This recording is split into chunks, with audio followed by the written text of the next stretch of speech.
башынан өткөрүш керек. Башынан өткөрүш үчүн анда психологдордун бардыгы 60 жаштан үйдө болуш керек экен да. Жашоону көрүп коюш керек.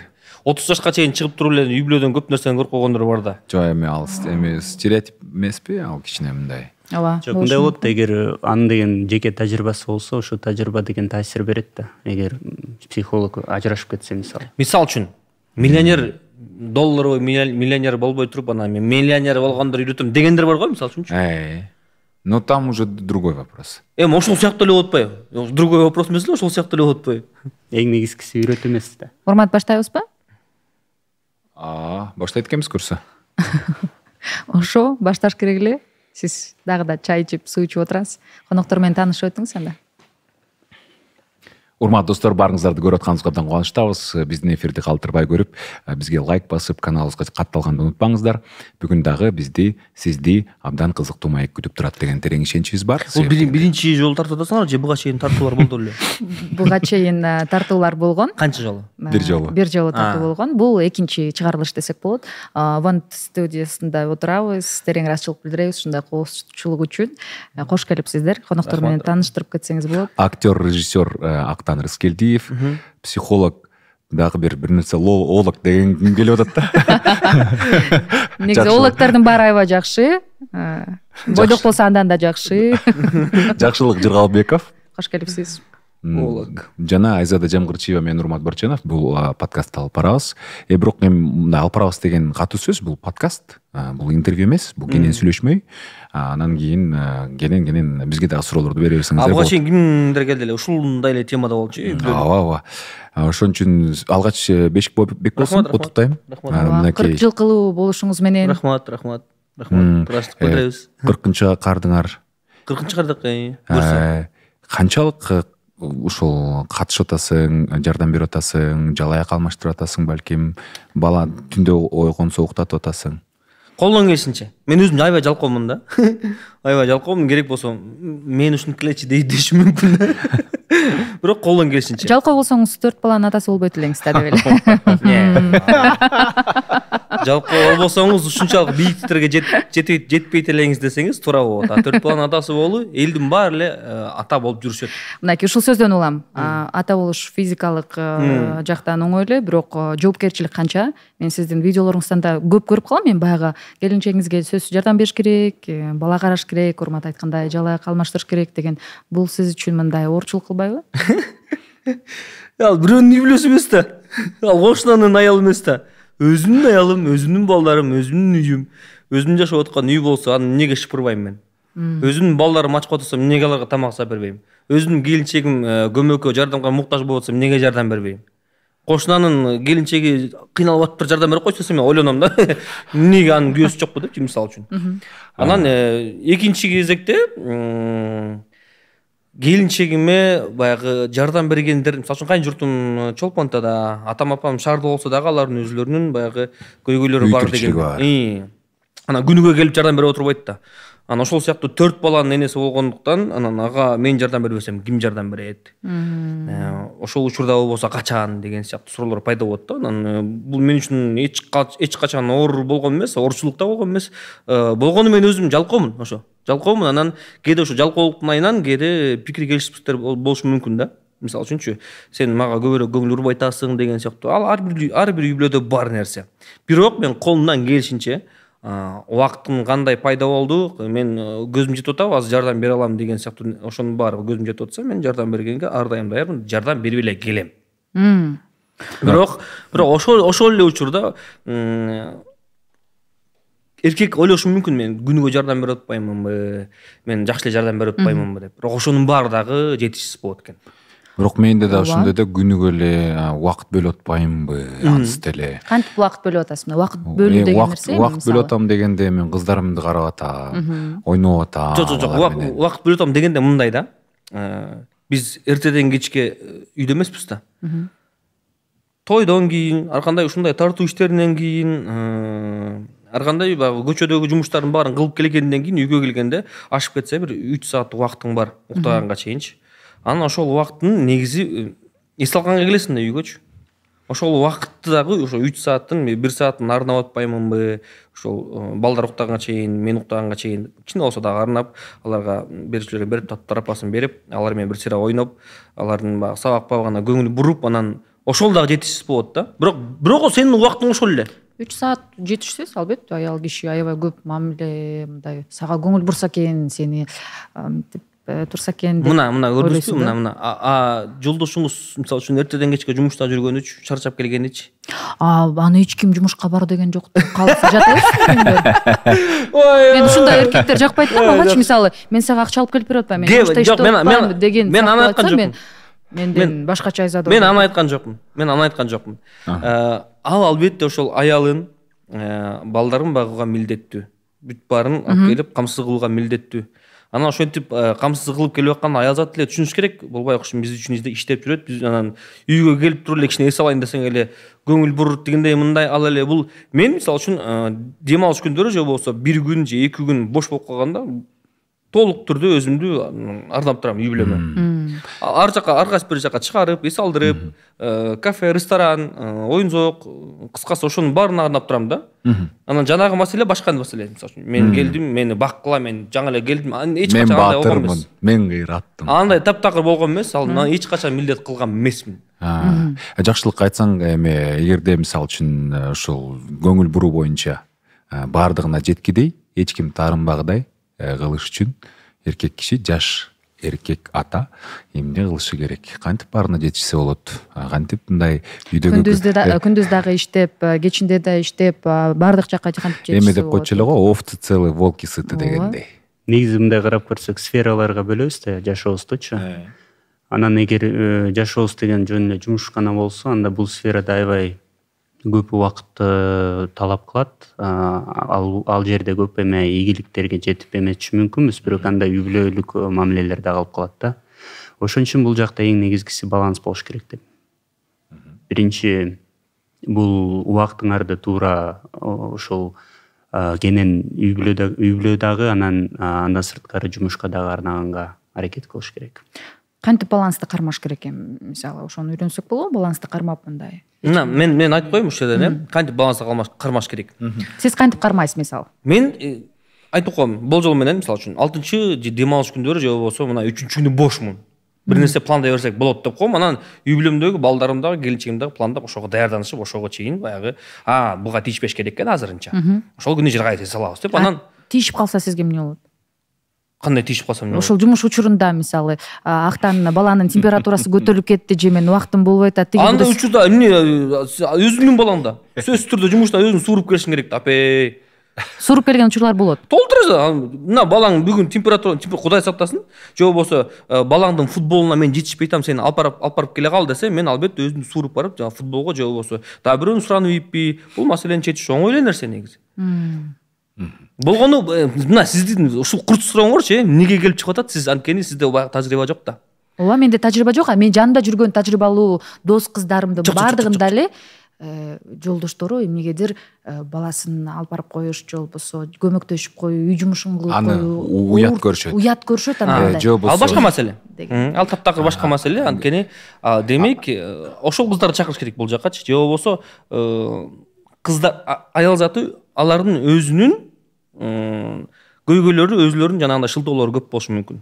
Керек болсо ошол көйлөрдүн алып келип айтып койсоңор, жанагы сиз айткан сөздөр айтат. Мен акча таап атпаймынбы, мен иштеп атпаймынбы деген сыяктуучу. Ошол бүгүнкү подкастты көрүп мындай аң сезимдүү ата энелер көбөйсүн деген максатта да, мындай көрсө бул уят эмес экен, бул негизи эркектик намыска. Эркек эң башкысы өзүмдүн үй бүлөм, өзүмдүн балдарым, өзүмдүн аялым деген нерсени түшүнсө эле болду. Тоон коргонго даяр болот да. Урмат, сизде ушундайбы? Албетте. Бирок жанагы сиздер айткандай, жана мен акча таап атпаймынбы деген эч кандай ойноп жатып алып же телефон чукканга шылтоо болбош керек да. Жок, андай эмес. Актанууга себеп болбош керек. Мен мындай кылам. Мен көбүнесе мындай кылам. Бирок ошентсе дагы эме жанагындай гармонияны кармап, анан кийин баары бирдей таарынбаш үчүн оор эле негизи. Мисалы үчүн мага келинчегим көңүл бурбайсың деп көп учурда капа болгон. Эми 4 дубалда отурган аял заты сөзсүз түрдө көңүлгө, сөзсүз түрдө көңүл. Анан айрыкча эң башкысы кош бойлуу О кезде анан кийин бала кичинекей кезинде укмуштуудай назик, анан укмуштуудай ачуусу чукул, таарынчак, жанагындай послеродовая депрессия деп коет го. Ошол маалда жаш ата кандай болуш керек? Себеби бир маалда эле жанагындай эркек аба ырайында өзгөрүп турат да. Аба ырайында өзгөрүп турат. Анан буга деген кантип даярданыш керек? Эркек киши деген мындай билбейм, мындай армия башталгандай эле да. Жок, эми анчалык эмес, урматтуу. Бизди көрүп турган канчалаган мүмкүн ата болоюн деп аткан аталардын жүрөгүн түшүрбөй эле Жакшылык мырзага суроо берели, кантип даярданса болот? Бул жакта моралдык жактан даярдануу керек, анан түшүнүү керек. Бул физиология процесс жүрүп жатат, ошон үчүн маанайы баягы өзгөрүп турат бат-баттан. Ошол нерселер алар баягы аялдын өзүнүн каалоосу эмес, организмдин ошо талабы боюнча өзгөрүп турат да. Муну деген кандай биз сүйлөшүү аркылуу, ошо түшүндүрүү аркылуу, көбүнчө эркектердин проблемасы бул аял зат эмоционалдык болгондон кийин аларды жакшы түшүнө албайт да, мисалы. Сүйлөшкүсү келбейт. Логикалык жактан карап келгенде баары түшүнүктүү, эмнеге таарынып атат, мен түшүнгөн жокмун депчи. Эмоционалдык жактан карап келгенде аялдыкы гормондордун өзгөрүүсүнүн негизинде ошондой жүрүм-турум болушу мүмкүн. Анан силер айтып кеткендей послеродовая депрессия дагы болот. Биз мисалы айтып коет эмеспи, бир айда бир жолу биздин аябай жинибиз келген учур болот го, мисалы эми төрөйлүк, бирок ошол учурда деле сен кадимкидей өзгөрөсүң да. Элестеткиле, сен боюңда бар болгондо ал канча ирет көбөйөт экен да. Анан бул сен эмне кылып атканыңды билбейсиң, мындай кубангың келет, бирок ыйлагың келет деген сыяктуу мындай. Ошол маалда мындай эркектерге бир нерсе деп түшүндүрсө болобу, мындай кеп кеңештерди берип койбойсуңар? Мамиледе өтө маанилүү бул түшүнүү да. Эң биринчиси түшүнүү, андан кийин бул ишенүү, андан кийин үчүнчү бул жакындык.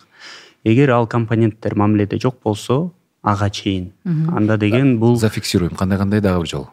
Түшүнүү, ишенүү, анан жакындык. Ушул 3 компонент жок болсо, же бир компоненти аз болсо, анда деген бул баягы алыстыкты жаратат да, бир мамиленин ичиндечи. Анан ошондон баштап нааразычылык пайда болот. Ошондон баштап баягы таарынуу пайда болот. А эгер эки адам кош бойлуу болобу же эме, ал айырмасы жок. Мындай деле үй бүлөлүк турмуш кыз жигит болуп жүргөндө деле бул проблемалар болот. Ошондуктан бул проблемалардын негизинде анан бир келишимге келип, ар бир болуп аткан нерсени, ичинде болуп аткан нерсени бири-бирине айтып түшүндүрүп, бир гармония суроону чечкенге жооп тапса болот. Биз уят деген нерсечи, эгерде мисалы кыз жигит ортосунда деп атпайсызбы, мисалы айтып чечип болуп аткан нерсеңди менде гормоналдуу өзгөрүү болуп атат деп сен мени түшүнө аласыңбы деп түшүндүрөм мен. Анда бияктан деген биз карайбыз канчалык биз жакынбыз. Эгер ушунчалык мамилебиз жакын болсо, анда ошолор жөнүндө айтсак болот да. Мага эме кылып кагаз берип койсоң, кагаз ручка. Жазалайм барын бар. Жазып алгандан мурда менде баягы ойлор келип атат да. Бияк сүйлөп атканда кошумчам бар экен деп туруп, анан ошону ойлоп туруп, анан башка сүйлөчү ал ой тез жакка кетип калды. Жок ал ойчу. Кагаз ручка болсо жазып коймокмун дагы, анан туруп мага сөз келгенде ошолорду тизип бермекмин да, мисалы үчүнчү. Берейин, эгер кааласаңыз, мен жанымда мынакей бар. Калем. Жок, ал сиздики да. Жок, мен бир баракты сизге ушул жерден эле өмүрүн узартып калем бар экен. Анан жогоруда айтпадыбы биздин психологчу, түшүнүү, ишеним, түшүнүү, анан жакындык депчи. Актан мырза, сизде кандай ушул тепкич менен эле негизи мамиле кура алганбы сизде? Үчөтүң жок деп салгансың. Так, түшүнүү, ишеним, анан жакындык. Ушул 3 компонент болбосо, диалог жок болсо, демек мамиле куруунун кереги барбы деген суроону бериш керек турбайбы жаштар, туурабы? Үй бүлө куруп баштаганда сөзсүз түрдө ушул 3 компоненттин толугу менен болушу керек. Бирок бир компонент жок болсо эле, экинчи, үчүнчү компонент да жок. Мисалы деген, эгер түшүнүү жок болсо, анда ишеним да жок. Ишеним жок болсо, анда жакындык да жок. Мунун баары жана эмеден болуп атат да. Мисалы үчүнчү, эркек күйөөсү үйдөн чыгып кеткенден кийин жумушундагы кесиптештери, ар кандай достору, көчөдөн болгон таанышуулар адамдар мененчи, же болбосо сүйлөшүүлөр, ошонун баары мокун кандырып келет да кечиндечи. Келинчегиң үчүн сен биринчи кезекте жолдошусуң, анан досусуң, кеңешчисиң, ал дагы сенин кеңешчиң, дагы эмне? Анан жанагы орустарда сөз бар. Мен колдогум келбей атат, билбейм бизде кандай, любовницасы болуш керек деп атпайбы? Ошол сыяктуу ошонун баардыгы дең эгерде жубайың менен ушунун баары 100% иштесе, жанагы 3 компоненттин баарын жабат да, мисалы үчүнчү. Үйгө келдиңби, сен келинчегиң менен дос болушуң керек, келинчегиң менен кадимкидей ар бир маселесин түшүнүп, көчөдө эмне кылып келгениң баарын айтып берип, кызык дагы делечи, 4 дубалдын ортосунда отуруп атпайкуш эртеден кечке. Мен келинчегим албетте эч качан мага айткан эмес. Мен үйдө отурам, тажап кеттим, ал эле бул эле, мен деп айткан эмес. Анткени мен келинчегим өзү баласак, анан мен өзүм балдарымды өзүм тарбиялайм, эч кандай бала бакчага бербейм деген да, мисалы үчүнчү. Өзүм тарбиялайм. Мен өзүм көргүм келет. Кантип тил чыгып атканы, кантип басып атканы, кантип бийлеп атканы. Мисалы үчүн бүгүн деле бир ситуация болду, бир учур. Биздин үчүнчү балабыз эми кичүүсү болчу да, азыр кичүүсү болбой калды да. Анан азыр башкача болуп атат да, мисалы үчүнчү бир нерсени ортончусунан талашып, ыйлап, кайра деген үндөр чыгарып, стресс болуп атат. Анан аны мен кээде балды ыйлаба деп ийем да. Анан жана мага келинчегим айтты, антип айтпачы деди да. Антип айтпачы, вот ушинтип кыңкыстап ыйлаганын дагы бир күнү сагынабыз деп атпайбы? Ушинтип сагынабыз, антип айтпай эле кой. Ыйласа ыйлай берсинчи, эмоциясын чыгарса чыгара берсинчи дейт да. Анан бир четинен туп-туура. Болгону баягы улуусуна түшүндүрүшүбүз керек да. Антпечи, бул кичинекей кичинекей да. Ага түшүндүрө албайсың албетте. Бул байкуш стресс болуп атат азыр. Карындашы келип кичине көңүл бурулуп айтат деп ага түшүндүрө албайсың. Номер 1 болбой калды. Тактан түштү. Үйдүн эркеси болбой калды деп баягы улууларына түшүндүрсөң, улуусу түшүнөт 8 жаштагысы. 6 жаштагысы эмнеге дейт да. Мен деле кичинекеймин да деген сыяктуучу. Ошондуктан бул маселенин баары жанагы келинчегимдин мен өзүм тарбиялайм дегенге келип жетет да. Мен өзүм тарбиялайм. Мен эч качан баягы мага келип алып, мен ишке чыгышым керек, жумушка барышым керек, анан тигинтишим керек, мынтишим керек. Албетте кээде болуп калат. Мен курбуларым менен шеринеге барам дейт да. Мен айтам, ал күнү менде той болуп калса, мен тойдомун дейм. Ал күнү менде башка план болуп калса, башка план. Түшүндүм дейт дагы. Мени жебейт. Сен балдарга карашың керек, мынтишиң керек, сен мага мынтишиң керек, мен мынтип атпайм дебейт дагы. Болгону жанагы бала багуучуну үйгө чакырып коет дагы, болду. Кандай сонду? Ал балдарды карай берет, өзү барып эс алып келе берет. Эс алып келгенде мен албетте ал клубка эмес, шерине. Кошуна кыздар менен бир шеринеси бар, өзүнүн курбу кыздары менен шеринеси бар. Мен билем да каяка барарын, эмне кыларын. Болгону мен айтып коем, канчага чейин болосуң? Мен келип тиги бошогондо баягы бала багуучуну жиберишим керек. Же болбосо мен бала багуучуга акча төлөй бербестен мен ал убакта бошоп калам. Болгону сен мага так айтып кой. Мына баланчада келем деп. Анткени мен тактыкты жакшы көрөм. Мына урмат өзүң күбө болдуңуз дейт. Ресторанга деле той нелери айтып сурайм да. Коноктор канчага чакырылган? 5ке десе мен 5ке барып туруп алам. Анткени мен убагында барган учурда жеңиштин бир кандай бир бөлүгү мен тарапта болот да. 5те келдим дагы баардыгын түзүп койдум да, анан шашпай эс алып, акырындан өзүмдү тойго даярдай берем. Жакшы. Азыр мен эмнегедир баягы көп балалуу болгусу келбеген жаштар көп экенин байкайм. Мындай 2 балалуу болсо жетет депчи. Таң алам, бала деген сонундай. Мисалы үчүн менин келинчегим биз кызыбыз төрөлгүчөктү мага айтканда, ушул менен чектелебиз го депчи. Анан кызды төрөп келгенден кийин кайра мага баягы кандай десем, учун чыгарып шүншүк. Буга сиңди керек деди. Ошол сыяктуу жоо болсо, анткени биздин 3-чү балабыз төрөлгөндө чындыгында келинчегим кыйналып калган. Өтө көп кан кетип калып, мен дагы шок болуп бир сыйра. Доктурлар аны мага айтпай коюп, доктурлар өзүнүн катасын өзүлөрү кайра сезип, кайра мындай болгон. 21 октябрь, 5 кол деп билем да аны. 2020 жыл пандемия учуру, бир сыйра ковид деле баскандап калган учур болчу. Анан келинчегим эртең менен төрөдү, саат 8-9-дарда. Эртең менен төрөдү, жакшы сүйүнчүлөдүк, аябай жыргадык. Бүттү, эртай төрөлдү, жыргадык, ал эле бул эле деп жыргап кеттик дагы. Анан мен үйгө барып, анткени түнү менен толготкон, түнү менен уктатпай, мына кетебиз, ана кетебиз деп аткан, эртең менен ойготуп, анан басып кеттик деген да. Анан баягы төрө түйүнү алып келип коюп, үйгө барып уктап калып турдум. 12-лерде турдум го дейм. 12-1-лерде туруп чалсам, келинчегим алган жок. Телефон такыр алган жок. Бир учурда өчүп калды. Эми төрөгөндөн кийин түшүнөсүң. Анткени төрөгөндөн кийин дароо аябай сонун эс алышат уктапчы. уктап атса керек. Эмне кылам аны тоскоолдук. Ой, эмне деп койчу эле, жөнүнөн эле чалып. Бузбай. Деп койдум, жүрүп бердим. Кечки саат 4-5 болду. Анда деле чалсам албайт. Негедир. Анан бир учурда ошол күнү 1-1 студионун туулган күнү болчу. Бир ресторанда баардыгы чогулуп, майрамда гана ачканда. Анан 4-5-терде 6-га чакырылат да. Бүтүп барат экен, ошол туулган күнгө кетип атышат. Анан мен эмне болуп атат деп, анан 4-5-терде чалсам, башка бир кыз алды. Медсестра медайым экен. Саламатсызбы? Эмне болду тиги? Мен Фируза менен сүйлөштүрүп койгочу. Эмне болду? Келинчегим. Баары жакшы, роддомго келе калыңызчы деди. Ошол жерден сездим, что-то бир нерсе болуп кеткен окшойт. Урган бойдон барсам, эчтекени түшүндүрбөй эле мага 2 кейс беришти дагы, барып урган бойдон тетиги кан эмне деп койчу эле, кан борборуна барып кан алып келе калыңыз. А бул кимге дедим мен сразу элечи. Бул кимге десем, мына могу талондор менен аласыңар, кабатыр болбоңуз, бияка керек деди. Анан мен мейли, биякта төрөп аткандарга керек го деп. Анан дагы бир жолу сурадым, тактап айткан койгочу, плазма дегенди түшүнбөйт атам. Эмне болгон плазма, эмне болгон кан, мунун баары кимге десем, сиздин келинчегиңизге дегенде ошол жерде ана шок болдум да. Эмне болуп кетти эле десем, азыр баары жакшы, эсинде, всё нормально. Просто барып келе калың срочно деди. Мен барып алып келе калдым. Ал болжол менен аябай көп эле суммада акча экен, нези плазма деген нерсе, кан деген нерсечи. Анын баарын менден сурашкан жок доктурлар.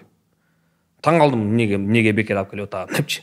А көрсө ошол эртең менен эле төрөгөндөн кийин эле, бир нече убакыт өткөндөн кийин эле келинчегим кан көп кетип калыптыр, билбейм эмне кылып ичкен. Аны мен деле түшүнбөйм. Анан жанында турган кызга эптеп сүйлөлүп айтып дагы, анан эптеп түшүндүрүптүр. Что-то мен мите болуп бартам, бозоруп бартам, куп-ку болуп, апак болуп эле, анан доктордун баары чогула калып, консилиум боло калып, срочно ошол жердеги баардык кан, плазманын баарын куя калып, сактап калышыптыр. Эптеп. Анан ошон үчүн менден жанагы плазма менен кандын акчасын албай аткан ошол себеби да, биздин ката окшойт деген сыяктуучу. Анан ошентип багы 3-чү бала төрөлгөндөн кийин бир сыйра кооптонуп калганбыз. Эми оңой нерсе эмес экен да, баягы ары жака барып бир келди да. Анан ушул кызыбыз төрөлөрдүн алдында дагы бир сыйра кооптондук, кандай болуп кетет, эмне болуп кетет деп. Анан оңой эле төрөп койду окшойт. Андан кийин кайра баягы учун чыгара баштады да, балким 5-си, 6-сы деген сыяктуучу. Ошондуктан мен таң кала берем. Өткөндө Радик Ешимов досубуз эме болду, эмне деп койчу эле? Выписка болду, келинчеги эгиз төрөдү дегендей. Көптөн күтүлгөн. Ооба, анан мен багы Инстаграмда досторум бар да. Анан ушул күздө багы жүзүнө көп санадык го. Анан ар бирөөнүн алдында мен жуксун деп жаза берем да. Мисалы үчүн төрөдү, ура, мен кыздуу болдум десем, мен жакшы жуксун десем, комментарийге элдин баары мени жеп салышат. Кандай чөй, сага жетишет да, жанагы келинчегиңди аясаң болот, тиңдей мындай депчи. Эми бул билбейм. Мен мисалы үчүн кичинекей кезде өзүм 3-1 тууганмын, анан 3-1 тууган башка көп үй бүлөлүү, көп балдары, бир туугандары барларды көрүп суктанчумун да, булар көп карагылачы депчи. Биз үчөөбүз элебиз. Бир карындашым бар, дагы мен иним болсо болмок, же болбосо дагы карындашым болсо болмок, же дагы байкелерим болсо болмок деп баягы суктана берчүмүн да. Ошондуктан менде калып калган. Эми көп балалуу деген сонун нерсе да. Ошондуктан мен көп балалуу болууну эңсейм. Анан бул сөзүмдү мен өзүм ичимде сактап келчүмүн да, келинчегиме эч качан айтып жүрмөсмүн мен 7-8 балалуу болом депчи. Өткөндө өзү айтып калды, эми көп балалуу болгон сонуна депчи. Мен дагы аны колдоп калдым, конечно, сонун. Анткени балдардын үзүрүн көрүп атпайбыз, балдар чуркап жүрөт, алардын ийгиликтери, алардын ар бир сөзү, кыймыл аракети аябай сонун да. Мисалы үчүн бүгүн деле анатай келиптир дагы. Апасына чуркап келип, TikToктон же болбосо каяктан көргөнүн билбейм, иши кылса. Бор дешет, шүмшүк. Келип туруп, мама дейт. Мама дешет да. Мама эчтеке эмес, анткени апа деп деттирбейсиңер дегенде көп адамдар чыккан да. Мама, сиздин курсаңызда дагы бала бар да, дейт. Жок, жаңы төрөбөдүм десе. Жанагы момундай кичинекей курттар барып туруп анан жанагы курсаңызга кирип кетет экен го деп түшүндүм. Деп десе, мамасы дагы баягы жок, азыр болбойт, кийин шашпай деп коюптур да. Анан ошол тигинден көргөн окшойт жанагы. Алганда мультипликацияларды болбойт, анимациялар барып анан кошулуп анан мынтип коет дейт. Мындай болуп анан лялечка чоңойт экен го депчи. Анткени эркек балдар карындаш төрөлгөндө көп суроолорду беришти. Аябай көп суроолор беришти. Бул эмнеге мындай? бул тигиндей сиз кантип төрөйсүз анткени эми баягы чоңое баштагандан кийин суроолор келе баштайт экен да. Ошонун баарын ачык айкын эле апасы түшүндүрүп берип атты. Мына момдай. Албетте жанагы тет тияктагы маселенин баарын айткан жок. Анын баарын кийин түшүндүрөм деп айтты. Бирок болгону баягы ушундай болот деп табиятын түшүндүрүп берди да балдаргачы. Анан кийин билесиң эмес, мисалы үчүн. Же болбосо кагып салган жок эч кандай. Тарбия, жыныстык тарбияны акырынан баштадык да. Кичинекейинен башташ керек. Бул абдан туура деп айтып атышат. Себеби кичинекейлерге картошкадан таап алгам, капустан түйүнөн таап алгам деген сөздөр бул туура эмес деп айтылат. Негизи кандай туурасы? Гендердик суроолор боюнча деген маалымат берип туруш керек. Баланын деңгээлине жараша, баланын өзүнүн талабына жараша суроолор пайда болсо, анда бул өсүп мындай бөлүнгөнүн билдирет да. Негизи биринчи гендердик суроолор деген 3 жаштан башталат. Бул мен кызмынбы же мен эркекминби дегенчи.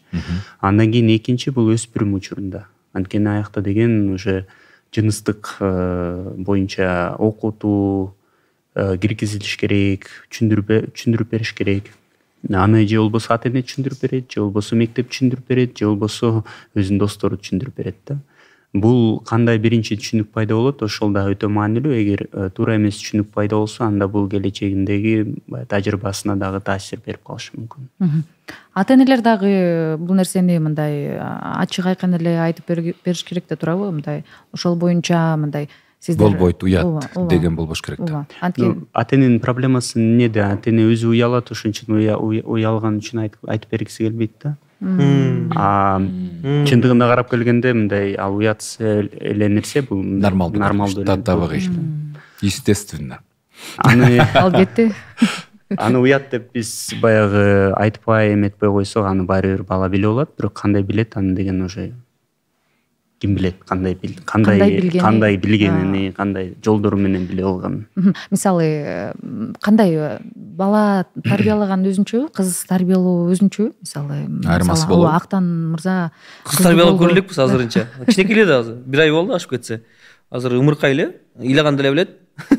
Анан тамак сураган деле билет, болду. Жалаяк булган деле билет. Өзгөчөлүк бар, биякта деген атасына болгон мисалы мамилеси кыздын, анан эркек баланын апасына болгон мамилесин деген психологияда дайым аябай катуу эметет да, изилдейт. Эгер атанын мээрими жетишпей калса, мисалы кыздын, анда деген эми баардыгы эле билет го, биз деген өзүбүздүн эмебизди тандаганда атабызга окшоп тандайт да, биз да кыздар.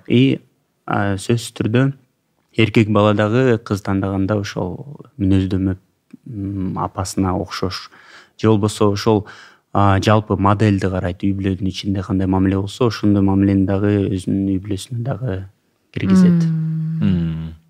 Негизи эле ата эне болордо жок дегенде ошо ата энелик тууралуу 1-2 китеп окуп коюш керек экен. Жок, котурла. Ата эне болууга даярданбайбыз го. Биз мисалы кокусунан эле болуп калып эле анан ата эне болууга муктаж болуп калып атпайбыз. Жок, керек экен. Себеби мисалы үчүн бизде деген коомдо түрдүү жаңылышкан пикирлер бар да. Мисалы үчүн баланы, мисалы кичинекей баланы айрыкча колго алба, колго көнүп калат, анан мындай болуп калат, анан эрке болуп кетет, анан тигиндей болуп кетет деген сыяктуу. Эгерде сен мындай илимий китепти окуган болсоң, сен андай чоңдордун же аксакалдардын же улуулардын айткандарына мындай оңой менен ишенбейсиң, баш ийбейсиң, себеби сен мындай бизде мындай да, биздин үй бүлөдө мындай ар бир бала индивидуалдуу деген нерсе бар биздечи. Албетте. Ар бир бала индивидуалдуу. Биз эч кимдин кеңешин укпайбыз. Кандай укпайбыз? Угабыз албетте, анализдейбиз. Бирок ылайыгы келсе колдоносуң. Ылайыгы келсе, мисалы үчүн жанагы аш керек иличкендер жаман көрөм. Эми боюнча айткым келет да, мисалы үчүн жанагы Петрановская деген бир китеп окугам, Большая книга о родителей деген. Ал жерде жанагы биринчи, мен азыр ошол кичинекей жөнүндө кеп болуп атпайбы, донашивание деген атайын период бар экен. Демек бала энесинин жатынан чыккандан кийин ал дагы эле ошол жакта жүргөндөй болуш керек. Ошон үчүн ага сөзсүз түрдө көбүрөөк мээрим, көбүрөөк сүйүү керек. Биз уялбастан этпестен эле колго алып жүрүшүбүз керек. Жок дегенде биринчи жарым жыл беле, же жаңылышпасам 9 ай беле ушундай өтө маанилүү учур. Көбүрөөк мээрим бериш керек. Себеби биринчи жарым жылда адамдын мээсинен көптөгөн мен бул дүйнөгө керекменби? Жок, ал түйүлдүктөн башталат. Бул дүйнөгө туура эле мен жашаганга укугум барбы?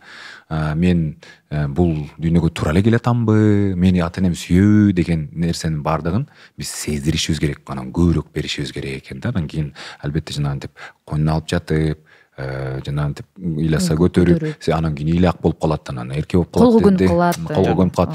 Себеби коммуникациянын болгон бир эле жолу бар, ал ый. Себеби ал сөз билбейт. Ый аркылуу өзүнүн балким муктаждыктарын айтат. Анан кийин биз сөзсүз түрдө жоктон эле бир-эки китеп окуп коюшубуз керек экен деген бүтүмгө келдим да. Ал туура нерсе. Колго көнүп калат деген нерсени түшүндүрүп кетейин дагы, андан ары өтүп кетели. Колго көн, эми ал кичинекей да, ал жаңы эле төрөлдү. Колго көнгөндө эле туура эле ал. Кол, мисалы үчүн биздин бардык балдарыбыз тең ыйлак болчу. Түнкүсүн жакшы уктачу эмес, бүтүп барын тең отуруп чоңойт койбуз да. Анан кызың кандай? Дагы эле ошондой. Сиз тартканго? Билбейм мен кандай болчумун, бирок апам айтат мен ыйлак болчусун дейт да. Анан колго көнүп калат деген ашып кетсе бир 3 жылдык эле нерсе болушу мүмкүн, 3 жылдык эле период. Колго көнүп калса анда 8 жаштагы балам деле азыр деле монтип жүрмөк да. Ата мен колуңа чыгам деп, мисалы үчүнчү. 3 жашка чейин эптеп колго көндүрүп анан чоңойтуп алып бүттү, андан ары кете берет да. Мисалы үчүн ал оор деле эмес го дейм мисалы үчүн. Колго көнүп калат деген мамики сыночек деген сыяктуу нерсеге такалып атса, ал таптакыр башка маселе мисалы үчүн. Анан жанагы китепчөндө айтып калдың. Бизде негизи үй бүлө институту керек да.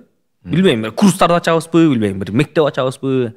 Үйлөнөм деп аткандарга жарым жылдык болобу, 3 айлык болобу, 1 айлык болобу, 1 айлык деле мисалы үчүн. Сонун курс, кыз жигит болуп туруп, үйлөнөбүз деп атчабы? Келди, болгону бүт психологдор болобу, тажрыйбалуу кишилер болобу, авторитеттүү кишилер болобу, акушер-гинеколог болобу, сексолог болобу, бүт баары тең уролог болобу, баардыгы кадимкидей эле курстар болсо, мамлекеттик деңгээлде ушуну мисалы үчүн эметсе, кандай десем, ишке ашырса аябай сонун болмок да.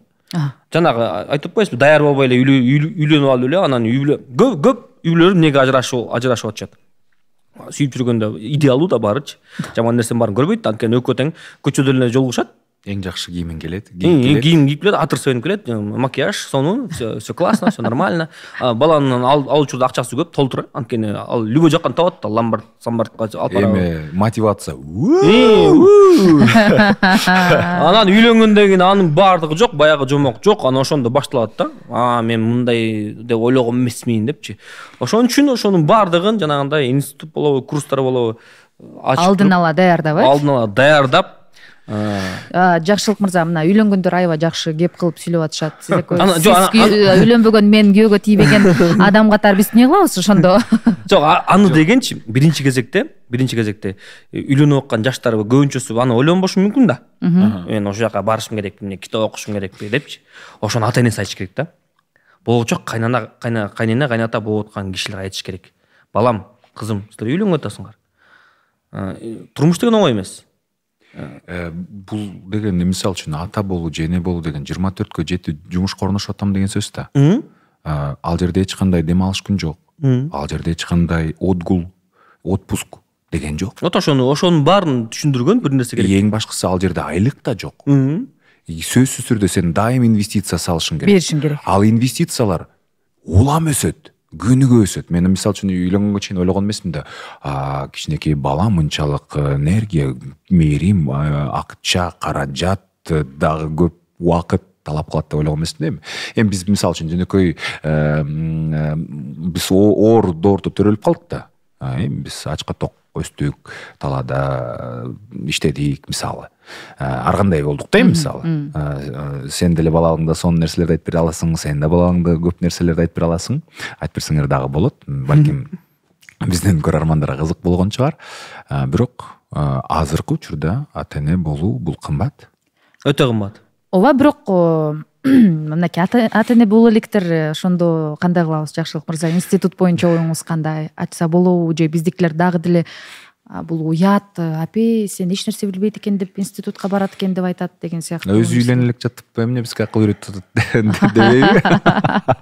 Бизде кээ бир нерселер салтта камтылган да. Кээ бир нерселер бул азыр деген заман өзгөрүп, коом да өзгөрүп баратпайбы? Ошого байланыштуу мындай институт ачалы десек, мыйзамга кандай туура келет да? Анын ичинде ким иштеш керек, ал кандай эмелерди бериш керек, анан бул ар бир киши өтүш керекпи же өтпөш керекпи деген. Бул деген жеке тандоо ар бир кишинин. Ошол суроолорду деген изилдеп, мисалы жыныстык суроолорду, ата болуш кандай, эне болуш кандай, ошол боюнча жоопкерчиликти карап чыгып, маалыматты алып, бирок ага чейин даярдай турган жактардан даярдап келсек болот. Мисалы мектеп билим аркылуу. Андан кийин ата энелерге өз алдынча даярдык кайра эле кайсыл ата эне өзүнүн мындай күчүнө ишенбей же тарбияда проблемалар болсо, ошого кайрылганга мындай мүмкүнчүлүк шарттарын түзсөк болот. Анткени ар кандай мисалдар болот, кейс деп коелу. Ошол кейс негизинде биз мындай чечүү жолдорун дагы сунуштап, кандай адистик да керек. Кээде чындыгында сексолог же болбосо уролог же болбосо психолог, ал тармактар баягы бөлүнгөн. Анан бир тармактагы проблема үй бүлөлүк, жанагы башында сүйлөшүп атканда система деп айтып кетпедик, үй бүлөлүк системага мындай проблема жаратышы мүмкүн. Бул жакта эки жагын карап келишибиз керек, роль жана функцияларды. Роль атанын ролуна канчалык деңгээлде адам даяр. Эгер даяр эмес болсо, ал ролдорду каяктан биз алабыз? Өзүбүздүн үй бүлөбүздөн алабыз. Анан кандай бир баягы коомдо болуп аткан аталык мамилени деген көрүп, ошондон дагы тарбия алып, биз өзүбүздүн модель катары кабыл алабыз да. Экинчи функция. Функция бул оңой эле, баягы карап көрүшүбүз керек. Үй бүлөдөгү кандай функцияларды аткарыш керек? Акча табыш, мисалы, кимдин милдети? Моюнда. Анан баланы кара, идиш жуу, үй шыпыр деген сыяктуу функциялар толтура тиричиликте. Ошол функцияларды аткарганга даярсыңарбы же даяр эмессиңерби деген. Алдын ала ошол жанагы келишим түзүп алуу деле жакшы окшойт да. Сен бул функцияны аткарасың, мен бул функцияны аткарасың деп алыш керекпи? Өткөндө жана бир видео көрүп калгам. Эгерде келин өзүнүн милдети үчүн канча акча ала турган болсо, канча алмак деп. Анан кийин клининг, няня, анан кийин дагы эмне, повар, дагы бир нерселердин баардыгын санап туруп, анан кийин бир болжол менен бир 200 000 сомдой чыкты да. Болгону орто эсеп менен алганда. Анан кийин биз деген көп учурда, мисалы үчүн апаларды биз баалабайбыз да, апалардын үйдө чындап келгенде көзгө келишпеген келинчектер көп нерсе жасап атат да, ошол эле толугу менен. Эми келиндик кызмат болсо шартында ошол эле жумуштарды жасап атат, эми бирок айыл чарбасынан тышкары, мал чарбасынан тышкары, айыл чарбасынан тышкары шаардагы деле жумуш деле кудай шүгүргө көп. Эми шаарда эмне кылып турсаңар, кир жууч машинеңер бар, ага деле салып коюп кайра жайыш керек, кээде кирлер болот калып кеткен ичинде дегенде деле аны мисалы үчүн тамак аш алыш керек болсо, барып продуктыга барып азык түлүктү алып келиш керек, басыш керек. Анын баардыгы жумуш, анын баардыгы эсепке алынышы керек да. Анан кийин ойлонуш керек да адам. Менин оюмча бул деген көп нерсени жумушта аткарып атат. По идее негизи акча төлөнүш керек. Акча төлөнө турган нерседе. Мен акча таап атам, а сен үйдө отурасың, демек сен ошол нерселерди жасашың керек. А менин жумушум могул жерде бүттү, мен жата берсем болот дегенден биздин мекендештер алыс болуш керек деген. Менде мындай да пикирим бар. Мисалы үчүн жана башында ушул жөнүндө сөз болгон, мен үйгө келип атпаймынбы, мен эс алышым керек деген сыяктуучу. Мен мындай кылам. Уже эме болуп калды, кандай десем, мыйзам. Системалуу түрдө жасайсың. Системалуу түрдө болуп калды. Мен кечинде үйгө келгенде биринчи кезекте баягы чай үстүндө сүйлөшкөндөн тышкары кир жуулду эле кир жайып койчу дейт. Барып жайып коем. Актан бизге түшүк салып берчи, түшүк салып коем мисалы үчүн. Балдарды кириниш керек, жуунуш керек деген сыяктуу нерселердин баарын кылып коем. Тырмагын аласың. Тырмагын алам. Мен мисалы үчүн алып көрөлүк азырынча. Эркек балдарды оңой эле. Аларды болгону кээде баягы эми каршы болушу мүмкүн, аларга кандай десем жакпашы мүмкүн, анткени качып кутулуп ал эле бул эле. Ошондой эми эркек балдар башкача болот негизичи. Эркек балдар аябай тентек болот, эркек балдар башкача. Эми кыз баланы деле көрө элекпиз. Жаңыдан чоңоюп келе атпайсызбы? Анан ошондой иштердин баарын кылгандан кийин, уйкуга жакындап калгы чакта ошонун баарын кылгандан кийин анан келинчегиме айтам, болду, жатып атасыңарбы дейм. Бүттү, жатып атабыз. Болду анда. Ал балдар утуп атат. Мен бошодум. Багар сатлы. Деп туруп анан мен баягы алдын ала дүкөндөн ала келген суусундуктарым болот, шоробу, чалаппы же лимонадпы алып келип туруп өзүм чакан кабинетим бар дагы, анан кирип кетем дагы, анан бүттү. Компьютерден видео көрөмбү, кино көрөмбү, иштеймби? Сен жеке убактың башталат. Жеке убактым башталат, бир түнкү саат 2-3-4гө чейин, анткени баары деле уйкум келбейт да. Сен эме улуу балаң эме футболист азыркы учурда. Футболго чейин кайсы иримдерге берип, анан кийин футболго болгон мындай кандайдыр бир кызыгуусун, ыгын, шыгын байкап калдың. Анан кийин буга эмне үчүн салым кошуп атасың? Эмне үчүн маанилүү? Мындай болду.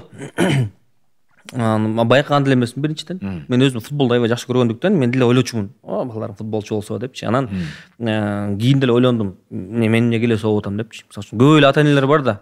Мен доктормун, сен да доктор болосуң деп балким бала космонавт болгусу келген мисалы үчүн. Чектөө кылып коет. Чектөө кылып байкушту кыйнап эле анан кылып салган учурларды көп эле көрүп атпайсызбы? Ооба, жолсу сен бияка тапшырасың, сен тияка. Мен кичинекей кезде баягы футболчу болбой калганым, анткени 90-жылдар оор заман, бут кийим ала албайсың, ар кандай иримдерге бара албайсың, айтор көчөдө эле калып калган ошо кыялчы. Анан баягы кыял болот да бар деле, ушу балам футболчу болсо деп. Бирок мен айткан эмесмин ага. Сен футболчу болушуң керек. Балам, сен чемпион болсуң. Ал өзү эле кызыгып кетти. Мен көбүнчө футбол көрөм үйдөн отуруп алып. Анан ошолорду көрүп аттыбы же ошолордон таасирлендиби? Анан МКнын бир тууган инисинин ирими ачылып калыптыр. Анан алып барып көрбөйлүбү дедик да. Алып барып көрөлү. Экөөнү алып барып көрөлү. Анан атай менен Жантайды көрсүн. Анан өзүлөрүнөн сурадык. Футболго барасыңарбы десек, Жантай дароо эле мен барам деди да. Анан атай деле агасы менен чогуу мен да барам деди. Экөөнү алып бардык. Биринчи эле күнү Жантай аябай кызыгып кетти.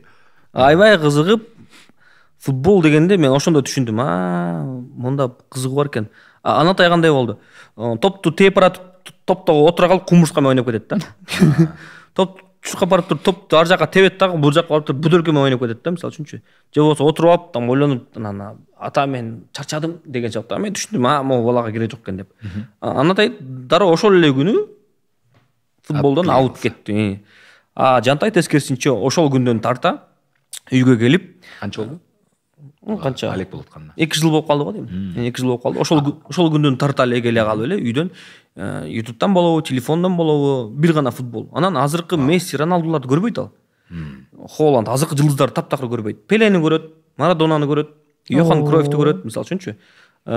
Ошолорду сурайт. Бул эмнеге мынча эле, бул эмнеге мындай эле, бул каякта ойнойт, могу кайсы элек. Аргентина, Бразилия дегенин баарын билет. Тарыхка көбүрөөк кызыгат да. Анан мындай болду. Маэстро деген футбол эмеге клубка өттүк андан кийин, анткени биздин иш тартибибизге күнүмдүк расписаниеге ыңгайлуу болду да. Анткени Жантай эртең менен 7-6да сабакка кетет дагы, кечки саат 5-6ларда бошоп келет. Маэстро кечинде. Анан ошол жерде багы футболкасынын өңү оранжевый болчу. Анан 14 номерди билбейм ошол кантип туш келип калды, Жантайга берип коюптур. Анан бир күн эле чуркап келсем, Жантай ата дейт, эмне болду десем, мен футболкам оранжевый да дейт. Ооба, оранжевый. Мен номерим 14 да дейт. 14. Мен анда Йохан Кройф болом деди да. Мисалы үчүн Йохан Кройф ал Голландиянын футболисти, Голландиянын өңү оранжевый, 14 номер болчу. Анан ошол жерден таң калып калдым. Эмнеге бул Йохан Кройф деп атат десе, көчө Йохан Кройфтун голдорун, ар кандай видеолорун, финттерин көп көрүп чыгыптыр да. изилдеп анализдеп анализдеп анан бир жолу да бир окуя машинада кетип баратам 8 жашта машинада кетип баратам Жома деген таксисттин ролу бар болчу анан ошонун образ менен бир мындай советский кепкалар болот го таксисттердин кепкасы ошол бар болчу реквизит болуп жүргөн да машинадачы аны кийип алгансың жок аны кийген эмесмин машинада кетип баратам аны футболго алып бараттым беле же алып келаттым беле кетип баратсам эле ата дейт ана артында менин баягы колгаптарым бар болчу неогон колгап эле артта бардачокто жүрүп берчү да ошол бойдончу баягы былтыркы кыштан бери мени карасаңыз дейт отур деп светофордон токтоп туруп карасам перчатканы кийип алып турду кепканы кийип алып туруп мен бүгүн Лев Яшинмин деди эле мен сага оңкомон кеттим окшоштуруп алып турду аябай каткырдым ушунчалык каткырдым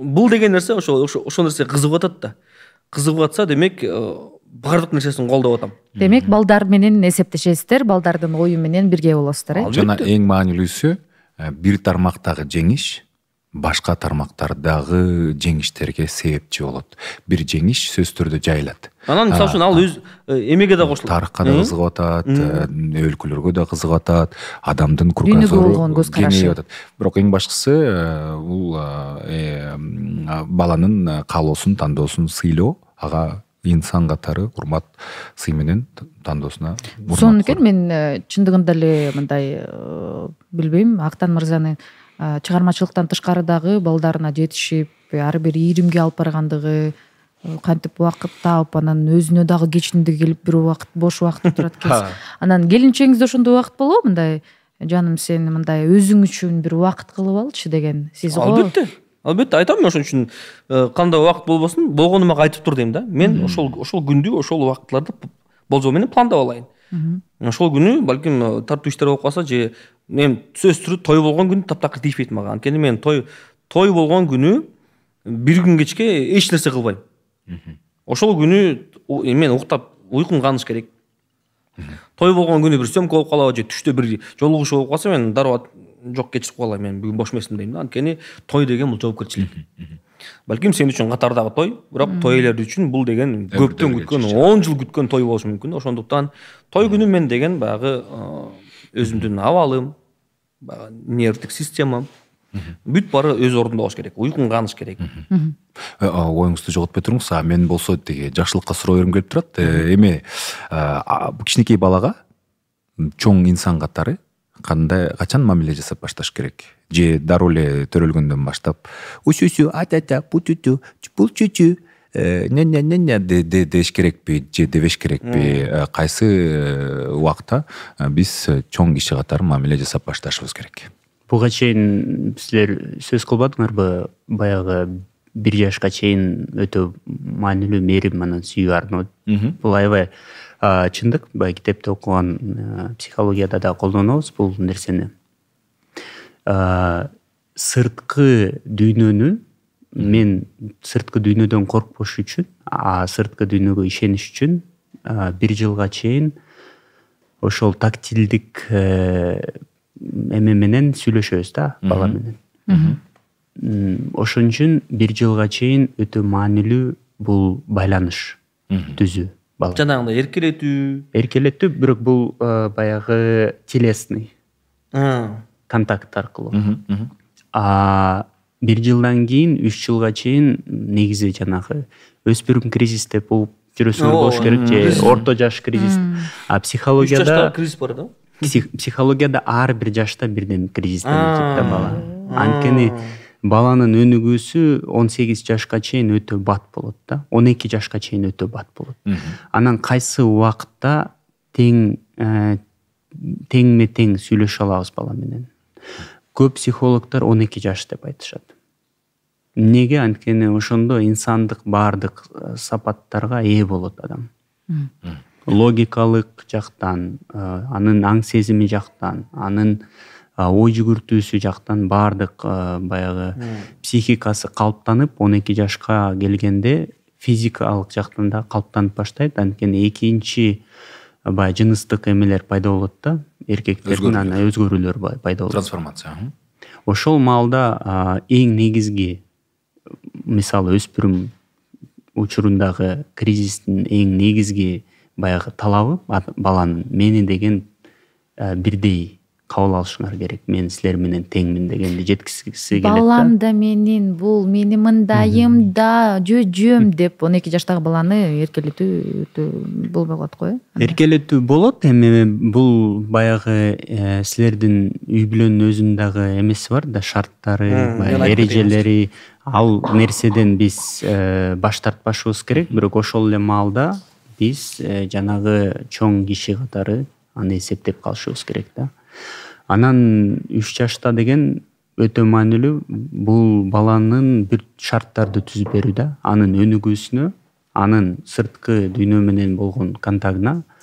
Мисалы, шарттарды түзүп берүү 1 жаштан 3 жашка чейин бул баягы тыюу салбай, сөзсүз наоборот ага деген мындай эмнени каалайт экенин байкап, актан айтып кетпеди, мен байкадым, момдай өзүнүн немелери бар экен, кызыгуу бар экен.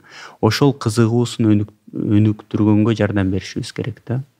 Анан тандоосу жок болсо баланын деген, анда ошол тандоосун издегенге жардам беришибиз керек. Эмне жагат деп сурап дайыма ал баладан пикир алышыш керек. Пикир алмашып, баягы оюн билип, анын кандай чындыгында кандай каалоолору бар экен. Кээ бирки ата-энелер баягы авторитардык жактан тарбия көргөндө алар айткысы келбейт да ата-энесине. Чынында эмне каалайт экен? Анткени ата-энесинен коркуп турат. Эгер коркпосо алар айтып өзүнүн баягы ички каалоолорун деген жеткирип берет да ата-энесине. 7 жаштан 12 жашка чейин бул түзмө-түз окуу. Анткени 7 жаштан мектепке барат. Анан ошол окуу, анан социалдаштыруу деп коет. Социалдаштыруу бул башка балдар менен да аралашып, чөйрөнүн дагы эрежелерин, кандай мисалы мектепте да эрежелер бар да. Анан мектептин башкы функциясы бул жакта тарбия берүү. Ошо балдардын башка дагы балдар бар экен, алар менен кантип мен пикир келишип, кантип ойноп, кантип мамиле түзөм дегенди үйрөнөт. Андан сырткары жалпы бул жашоо, бул дүйнө кандай түзүлөт экен ошол жөнүндө да билет да. Мен Актан мырзанын сөзүнөн байкап калдым. Сиздер бала бакчага балдарыңыздарды бербейсиздер? Бергенбиз, Жантайды. Бергенбиз, бирок бала бакчага берген, эртең менен бала бакчага бергенден кийин келинчегим сагынып атам деп отуруп калчу да. Баламды сагынып атам. Блин, качан келет мисалы үчүнчү. Ошондуктан азыркы мисалы үчүн Анатай менен Эртайды берген жок. Болгону азыр Анатай эмеге барып атат, курстарга барып атат. 1 сааттык, 1,5 сааттык курстарга барып атат. Жазуу боюнча, ар кандай бир нерселерди эметкен боюнча 1,5 саатка эле да барып келе, бат эле келе калат. Келгенде сени сагынып кеттим деп кучактап кайра үйдөгү апасынын функциясы кетет. Жанагы ошол мен балаларымды өзүм тарбиялагым келет деген ошондон да. Мен ушулардан бир татыктуу киши Кыргызстанга дагы бир эркек чыгаргым келип атат деген сөз да. Жакшы экен. Жүгүн аркалай бул өтө сонун жоопкерчилик. Анткени азыр көпчүлүк эле мисалы мындай өзүм тарбиялайм деген жок, мындайдар айымдар өтө аз да. Неге сенин балаңды башка бирөө тарбиялаш керек да? Анда ал анын баласы да анда. Мисалы үчүн бала бакчага берип атсаң, эртеден кечке тарбиячысынын тарбиясын алып атса, ошол тарбиячынын сөзүн сүйлөп калышы мүмкүн. Үйгө келип алып, ал сүйлөгөн ата-энеси менен пикир келишпестик пайда болушу мүмкүн. Мага тарбиячы деген мынтет да деген сыяктуу нерсе пайда болушу мүмкүн. Сен мага муну тыйылып атасың деген сыяктуу нерсе болушу мүмкүн. Авторитеттер алмашып кетиши мүмкүн. Ооба, эми ал болбогон нерсе да. Таптакыр болбогон нерсе. Кээ бир ошо кайнена кайнатадагы маселеси ушунда бар. Ошо кайната кайненеси тарбиялап атып, ата-энесинин таптакыр авторитети жок болуп калат да, мисалы үчүнчү. Чоң ата, чоң энеси авторитет, алардын жанында кыйын болушат деген сыяктуу. Анан жанагы эркелетүү деп едиңизби? 12 жаштагы баланы эркелетүү кандай болуп калат депчи, мен ойлойм. Тети картайганга чейин эркелетсе болот балдардычы. Бирок албетте элдин көзүнчө эмес. Башка жөөт адамдардын көзүнчө эмес. Ата-энең үйүңдө жөөт жем жат.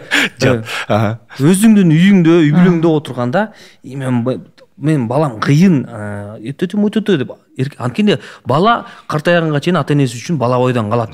Мен деле эркелегим келе берет күнүгө. Ооба. Бала бойдон калат. Ушинтип эле. Болгону башкалардын көзүнчө эркелетсең, бул таптакыр тура эмес көрүнүш да, эми болбогон нерсе. Үй бүлөдө өзүңдүн жанагы өзүңдүн комфортуңда, өзүңдүн ичиңде, уяңда эркелетүүгө болот. Атасы, апасы, бир туугандардын көзүнчө бири-бирин бирдей көрүп эркелетүү бул сонун эле нерсе менин оюмча. Анткени жана өткөндө дагы мен бир нерсе айткам, кимге айттым эле? Мындай болду. Менин мисалы үчүн ата-энем мугалим, экөө тең мугалим, анан балким 90-жылдарда ооручуда чоңоюп калдыкпы? Эркелеткен эмес да биздичи. Эркелетип чоңойтуп, бирок сүйүүсүн сезип атчубуз. Албетте биз анткени биз үчүн аракет кылып атышат, биз үчүн баягы акча таап, бизге шарттар түзүп берип атышат, биз мектепте окубай калган жокпуз, мектепте окуп атабыз деген сыяктуу, үйүбүз бар, тамак ашыбыз бар дегендейчи. Бирок эч качан эркелеткен эмес бизде. Эч качан эркелеткен эмес. Тарбияны мугалимдикинде эле берчү. Там улуулар менен учурашкыла, бизди Жапар менен Айымдын баласы жаман дешпесин, тартиптүү болгула, тарбиялуу болгула. Эгерде көчөдө мушташып кетсеңер, ал менен мушташпай, тескерисинче токмок жегениңер жакшы деген сыяктуучу. Башка бирөөгө зулумдук кылбагыла, урдабагыла деген сыяктуу нерсенин баарын бизге тарбия берип беришкен. Бирок жанагындай эркелетүү болгон эмес. Анан мен биринчи жолу келинчегим менен таанышып, Чолпонтоодо ата-энеси менен таанышканы барганда, менин кайненем дагы, кайнатам дагы менин келинчегимди колтойгон эле кызды, 19-дагы кызды, 18-деги кызды колтойгондочу. Эркелетип атканда шок болгом мен. Ушундай да барбы, болобу деп. Мага кадимкидей мен жан дүйнөм мындай талкаланып кеткен да. Парча болуп кеттиңиз. Чоң эле кызды кантип эркелетип атат. Анткени чоң эле кызды кичинекей жаңы төрөлгөн балада эркелетип атканын көргөм да менчи. Ошондо мен таң калгам. Кандайча менде мындай болгон эмес да, көрсө болуп турбайбы. Көрсө бул менин кичинекей кезден келе аткан балким травмам экен да. Эркелетүү боюнча чын эле, мынакей Урмат мырза өзү колтойгон жигит болсо деле дагы деле эркелегиси келет турбайбы? Үйдө. Энесинин жанында, атасынын жанында эркелегиң келбейби? Менби? Билбейм, эмнегедир мындай бир бизде мындай ортодо бир эме бардай сезилет. Вот, менде точно ошондой болчу. Дистанция бар да, мен барып мындай эркелегим келет, бирок мындай жок деп айтып атпайбы, мен бул деген 90-жылдардагы чоңойгон балдардын травмасы. Бардыгы 90-жылдарда чоңойгон балдардын травмасы. Анткени ал учурда оор заман болчу. Оор заман болчу, анан СССР урады. Күчтүү мамлекет. Анан кийин ар кайсы жакта калды, сүйүү жетпей калды. Сизде дагы ушундай майда жүдө травма бар да. Ошон үчүн мен азыр балдарымды чоң колтоюп атса дагы аябай прям күнүгө аябай эркелетип турам. Мээрин төккөнгө аракет кыласың. Албетте, анткени эркелдейм, кел кучакташып коелу, мисалы үчүн жөн эле элементарно. Ар бирөө келип кучакташып кетет. Биринчи албетте улуусунан баштайм, анткени улуусу сезиш керек, мен улуусумун дегендичи. Мен ага деле травма. Албай куш деле улуусу, бирок күчтүн баары ошого кетет да. Сен улуусу катары муну карашың керек, сен муну карашың, сен муну карашың керек. Жоопкерчилик. Ал аны түшүнөт өзү дагы. Болбосо мурун жалгыз эле болчу, номер 1 эле болчу. Анан эртең менен мектепке кетип атканда күн сайын баягы трансфер бар да. Маршруткага салып атканда мен Жантайга кетип баратып, балам тентек кылба, жакшы окуп кел. Сен билесиң, сен эң мыктысың. Мамаң дагы, мен дагы сени жакшы көрөбүз деп күнүгө айтам. Күнүгө айтып маршруткага салып кетирем. Анткени ал мектепке кетип баратканда эч качан маанайы начар болбош керек. Жакшылык мырза, ата-эненин балага мен сени жакшы көрөм деген сөзү канчалык маанилүү? Күч берет, дем берет, канат берет. Негизи эле билбейм деп салбайсызбы? Негизи эле биз сезимдерибизди билдирүүдө канчалык ачык болушубуз керек? Сезим канчалык биз ачык болсок, ошончолук сезимди кайталайт балдар. Анан биякта айтып кетпедиби, баягы сүйүүнү арнап же болбосо бир эмоцияларды берердин астында биз деген эмнени маани кылабыз? Бала бирдеме кылган үчүн же бала бар үчүн? Эгер мисал деген ал бар үчүн эле жөн эле сүйүүнү арнап мактап эметип билдире берсек, анда бала эчтекеге жеткенге, бирдемеге жеткенге мындай мотивациясы жок болуп калат да. А эгер биз баланы деген бирдемеге жеткен үчүн гана мактап сүйүүстү бере берсек, анда ага баягы жөн эле бар үчүн экен, мен бармын, ошон үчүн мени жакшы көрбөйсүңөр деген таарыныч пайда болушу мүмкүн, же болбосо ошо менен байланыштуу проблемалар пайда болушу мүмкүн да. Мындай учур болуппу, мындай мен көп психологияга кызыгып калам. Ошондой балдар чоңойгондо, мисалы, бир ийгиликке жеткенде ата-энесинин сүйүүсүн сатып алышат деген. сатып алышат. ооба бул деген же болбосо бала деген мындай мени көрсүн деп бир жетишкендиктерге жете берет бирок баягы ичиндеги эмени ата энем билсе, ата энем ушундай болсо деп аларга бир нерсе алып берет, же болбосо ошонусу менен ал ата эненин сүйүүсүн кадимкидей эле базарда бир нерсе сатып алгандай эле сатып алышат. Синдром отличникова. Туура. Болушу мүмкүн. Бирок бул жакта карама каршы дагы бар да, эгер кээ бирки балдарды аябай эркелетип анан жөн эле сүйүүсүн арнай бергенде булар деген инфантильный болуп калат, көп мындай сүйүү мага деген сүйүү эле керек, баягы талап кылып ошол сүйүүнү издеп калышы мүмкүн. Издебей эле карама каршы бирдемеге жеткиси келбей калат да. Мындай биздики мындай эмес. Бизде эртеден кечке эле өтөм деп эркелетип отурбайбыз. Бизде кадимкидей эле эгерде бир нерсени туура эмес кылдыбы, эгерде биринчи жолу кылып атса биз кечиребиз. Эгерде кайра кайталап атса кадимкидей эле жазалоо бизде бар үйдө. Кантип жазалайсыздар? Колдон келишинче, мисалы үчүн апасы келет дагы бүгүн сага телевизор жок, бүгүн сага планшет жок, бүгүн сага PlayStation жок. Мисалы үчүн жазалоолор ушундай бизде. Эми баягы аларга жакшы көрүп аткан нерсени чектешиш керек да. Анан түшүнүшөт бүт бар тең кадимкидей эле. Өткөндө бир маселе болуп чыкты бизде. Улуу балабыз дагы, анан ортончусу дагы аябай чоң баягы чындыгында 1-2 күндүн аралыгында болуп кетти да. 2 күн аралыгында болуп кетти. Анан кандай маселе болуп кетти? Өкөтең баягы бирөө кородон, бирөө мектептен сөгүнүшөт экен. Биз сөгүнгүлө деп үйрөткөн эмеспиз негизичи. Эми айланасындагы жүргөн балдардан үйрөнүп, анан бири-бирине айтып аткан нерсе да. Эми бул эркек бала эртеби кечби баары бир ал нерсеге үйрөнөт экен, баары бир делечи. Мен өзүмдү эстесем, мен өткөндө ошо балама кыйын киши болуп тарбия берип атып, өзүмдү эстесем, өзүм деле кичинекей кезде ашата сөгүнчүккенмин да. Мисалы үчүн.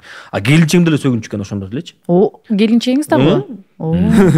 Анан ойлоп көрсөк, бул кичинекей баланын баягы бул дүйнөнү таанып аткан, балким ал ошол сөздү сүйлөсөм баягы кыйын болуп калам деген сыяктуу нерселер болуп атат. Анан 2 күндүн биринде болуп кетти ушул эки нерсе. Бирөө баягы кородогу WhatsApp группа тайпасына келип группага келип калды. Мына балаңар монтип сөгүнүп атат депчи. Биз шок болдук биринчиден.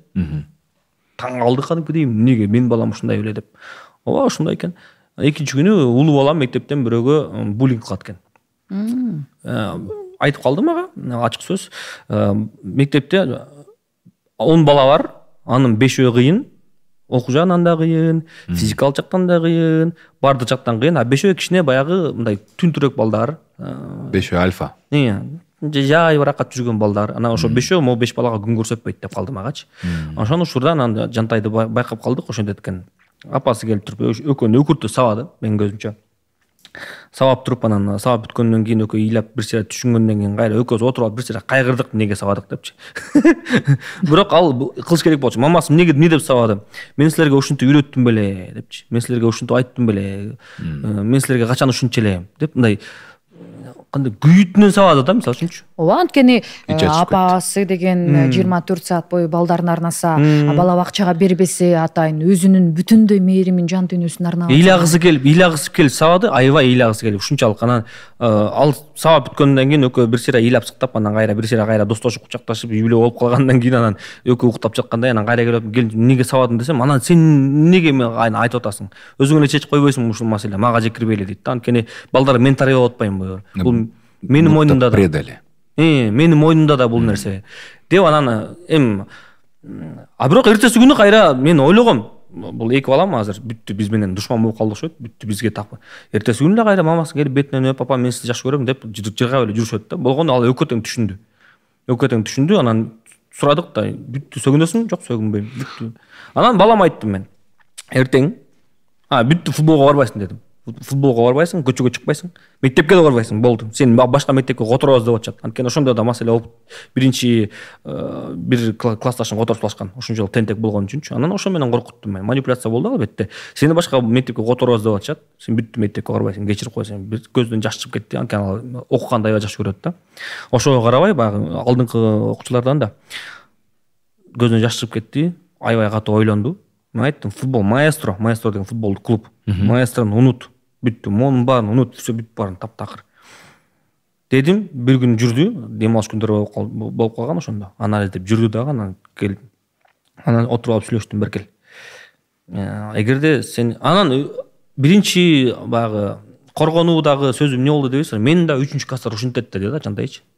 3 класстын балдары мени да ушинтет деди. Ал өзү 2 класс. Ошондон көрүп туруп анан тиги өзүнүн алсыз эмеге багы күчүн чыгарып атат да. Айттым мен. Мен ага айттым. Мен мисалы үчүн сенин апаң, вот мамаң менден кичүү, менден алсыз. Бирок сен көрдүң беле мен ага кол көтөргөнүмдү же ушинтип жаман сөз айтып урушканымды көрдүң белесиң? Жок дейт. Анатайга көчөдөн Анатайга мен бул менден кичинекей эле бала ушинткенин көрдүң беле? Жок, көргөн эмесмин. Анан сен эмнеге антип атасың? Вот сенин ушуга жообу жок да. Анткени баягы 3-класстан көргөн нерсесин чаттан колдонуп атат. Айттым, эртең барасың, ошол баладан кечирим сурайсың. Кадимкидей кечирим сурайсың, билбейм. Кантесиң билбейм, кечирим сурайсың. Ошол бала кечиргенден кийин жанагы ассистент эжеси бар. Ошол эжең мага айткандан кийин, ошондон кийин анан могу кайра көп нерсеңди мектепте улантып берсең болот. Айткандай эле ошол күнү бара калып эле тиги баладан сонун эле кечирим сурап. 3-класстар тийишпей калдыбы? Ал башка маселе. Анткени ата-энелер чогулушуна бара албай калдым. Аны айтайын дегем. Айта элекмин аны. Ал маселени директорго чейин алып барып мен көтөргөнгө даяр элем да. Болбогон нерсе. Анан түшүндү дагы, барып кечирим сурады. Азыр жакшы эле. Мен күнүгө сурап турам, жана Жантай баягыдай тентек жок, сонун болуп калды. Рахмат сизге. Баланы мисалы ушунчалык ага багы агрессия колдонуп, же болбосо баланы мындай ага сабап жазаласа канчалык травма болушу мүмкүн? Негизи кол тийгизүү туурабы? Кол тийгизүү туура эмес. Кол тийгизгенде биз баягы өзүбүз ата-эне өзүбүз чыдабай кетип атабыз да. Анан балага ар кандай таасир бериши мүмкүн. Бирок мисалы көп эле адамдар келет, мисалы мен деле токмок жеп чоңойгонбуз, бизди деле сабаган, анан ал нормалдуу эле нерсе депчи. Бул башка дагы нерселер болуш керек да. Баланын баягы системалуу түрдө сабап эметсе, анда бул травмага алып келет. Экинчи, бул баланын муктаждыгын канааттандырбаса, мисалы аны укпаса, анын кандай бир керектүүлүгүн деген жокко чыгарса, анда бул дагы травмага алып келет. Бирок бул жакта сүйлөшүү керек да. Сабаган учурда дагы андан кийинкиси бул түшүндүрүп берүү. Эгер буга чейин бизде ушундай абалдар болгондо сүйлөшкөнбүз да, түшүндүргөнбүз да.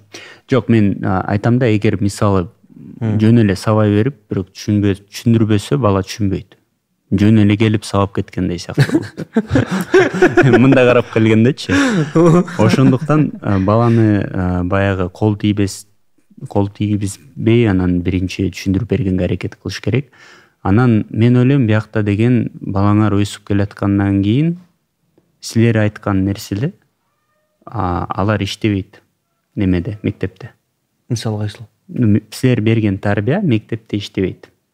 Анткени алардын мамилесинде андай нерселер жок да баары бир. Мисалы зордук, зомбулук, буллинг болуп атат мектепте. Бирок алар силер андай тарбиялаган эмессиңер да балаңарды. Ошон үчүн бала бул жакта чөйрөдө болуп аткан нерселерди өзүнө камтып чөйрө дагы таасирин берет өзүнө. Жок, туура, ал туура. Бирок мен деген башка адамга болгон мамилени түшүндүрдүм дагычы. Башка адамга болгон мамиле сенден алсыз болуп атат, сенден билими жагынан дагы физикалык жактан алсыз болуп атса, анткени баягы кичүүлөрдү сабаган, кичүүлөрдү анткени таптакыр тура эмес деп түшүндүрдүм. Ал түшүндү.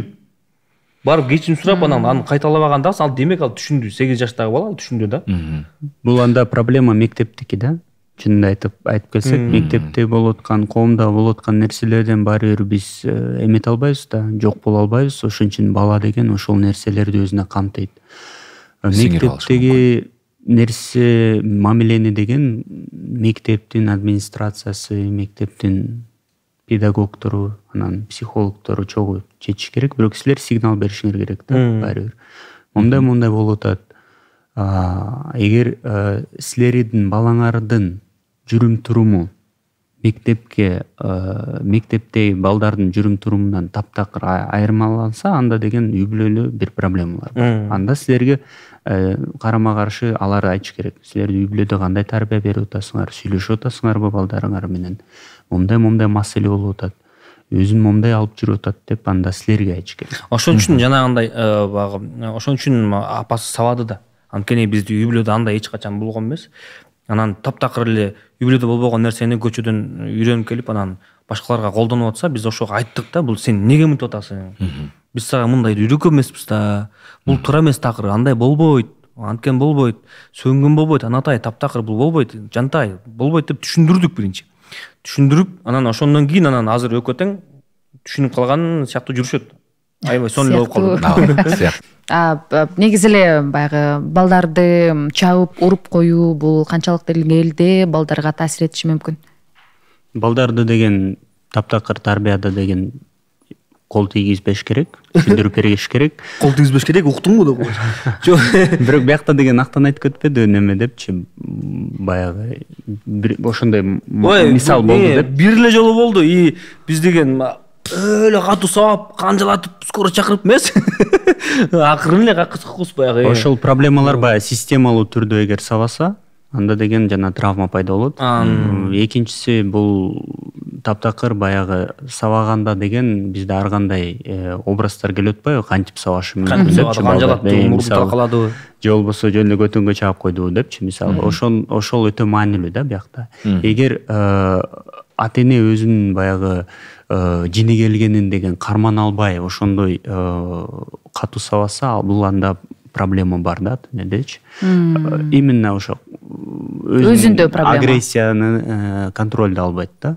А эгер бул деген моментте пайда болгон баягы эме болсо, муну дагы баягы биз эметпейбиз, рекомендация бербейбиз таптакыр сабагыла. Кол тийгизбегиле.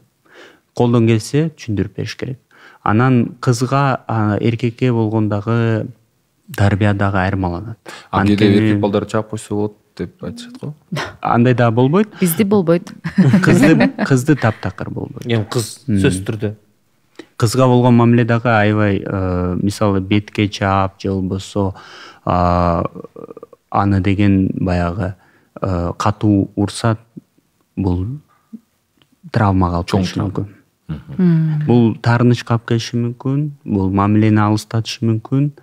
Анан ошол маалда баягы бала жооп бере албайт, себеби дегенде анда ата энеден зависимость пайда болот да. Бирок кийин ошол таарыныч өсүп, баягы бала деген өзүнүн жашоосунда болгон кыйынчылыктарга дуушар болгондо, ошол себебин деген ата энесинде издеп, ошол таарынычты кайра силерге айтып калышы мүмкүн да.